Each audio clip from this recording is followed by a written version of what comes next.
అసలే షుగర్ అని తెలిసినప్పుడు టెన్షన్తో 1 వీక్ మనుషులు కాలేకపోతారు. అందులో పోస్ట్ లంచ్ షుగర్ని చూసి డిసైడ్ అయితే కనుక ఇంకా భయం పట్టుకుంటుంది. ఎందుకంటే నార్మల్గా ఒక 200 అనేది ఎలాగుంటుంది పోస్ట్ లంచ్ షుగర్ అనేది. దాంతో 250, 300 ఉందనుకోండి, ఇక దాంతో ఇంకా భయపడిపోయి అసలు ఇక మనుషులు కాలేకుండా అయిపోతారు. అయితే ఇక్కడ గుర్తుపెట్టుకోవాల్సింది ఏంటంటే మనకి పోస్ట్ లంచ్ షుగర్ కన్నా కూడా మనకి HbA1c fasting very very important మనకి.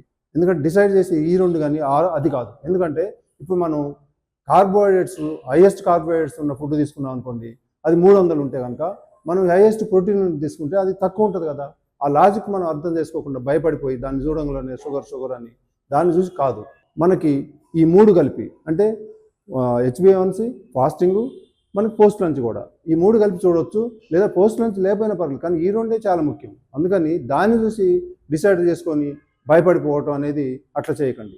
Sugar, BP, thyroid, obesity, hormone ప్రాబ్లమ్స్ని మందులు లేకుండా నేచర్ మంత్ర డైట్తో రివర్స్ చేసుకోండి. స్క్రీన్ మీద ఉన్న నంబర్లకు కాల్ చేసి జాయిన్ అవ్వండి.